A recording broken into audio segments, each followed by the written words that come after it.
Ang programang ito ay rated SPG. Striktong patnubay at gabay ng magulang ang kailangan. Maaaring may masiselang tema, lengguwahe, karahasan, sexual, horror o droga na hindi angkop sa mga bata. Piling yung phone mo! Magugulat si Lynette sa maririnig. I need your help, Dad. Ano sabi mo, Zoe?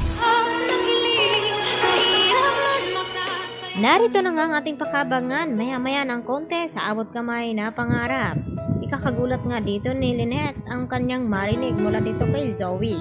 Tinatawag nga ni Lynette itong si Carlos at sinasabi na nagre-ring daw ang cellphone ito at dahil hindi nga narinig ni Carlos ang tawag dito ni Lynette, kaya nagpasya itong si Lynette na siya na lamang ang sasagot sa tawag dito ni Zoe.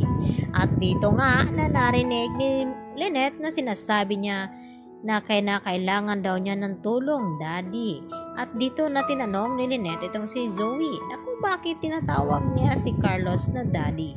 At hindi naman agad makasagot itong si Zoe at magdi-deny naman ito na kunwari na wrong call daw siya. Akala niya itong si RJ daw ang kanyang natawagan, yun pala itong si Carlos Benitez. Maniniwala nga ba itong si Lynette sa deny dito ni Zoe na alam naman niya na sinungaling nga itong si Zoe. Samantala, dito naman na tila awang-awa itong si Annalyn sa nangyari dito kay Harry na nasugatan nga ito.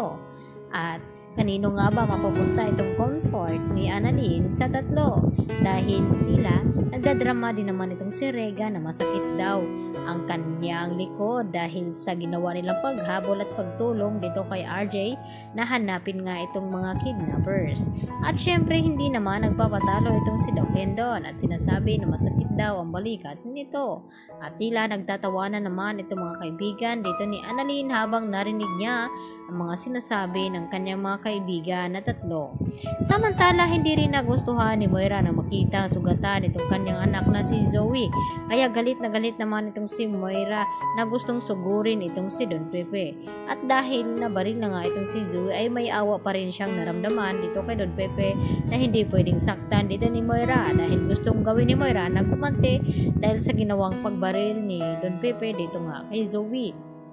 At dito na sinabi ni Zoe sa kanyang ina na hindi naman iyon sinasadya ng kanyang lolo Pepe dahil akala niya itong si Balahadja ang lumapit sa kanya. Subalit wala siyang kalamalang na ito na ngang si Zoe ang kanyang nabaril. At buti na lamang ay hindi naman matindi ang tama ni Zoe dahil daplis lang naman at sa balikat lamang ito tumama. Subalit ay hindi nga agad na ipagamot dito ni Zoe dahil sa takot na baka mabisto ito na may kinalaman sa pagkawala dito ni Don Pepe. Kaya mas ninais na lamang ni Zoe na tiisin ang sakit at isa lamang ang kanyang naisip na pwede nga makatulong sa kanya itong kanyang tunay na ama na si Doc Carlos dahil alam niya na hindi nga siya pababayaan ito. Subalit sa kasamaang palad ay ang nakasagot nga sa kanyang tawag ay walang iba kundi itong si Lynette, kaya mas lalong matindi itong komplikasyon dahil ngayon nga ay narinig ni Lynette na tinatawag na daddy ni Zoe itong si Carlos.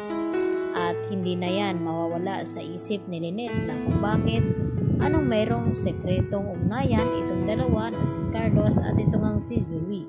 Kaya agad naman na ipapaalam ni Lynette dito kay RJ ang kanyang mga nalaman at kung nasaan na itong si Zoe dahil mukhang nag-alala nga ito at dahil humihingi nga ito ng tulong. Baka kung ano na naman ang mga pagsisinungaling na gawin ni Zoe nang sa ganon ay paniwalaan siya dito ni RJ at dito nga ni Giselle at ito nga si Lynette dahil nadulas nga ito. Yan ang ating pakatutukan mamaya-maya sa abot kamay na pangarap. Yan lang po at maraming salamat.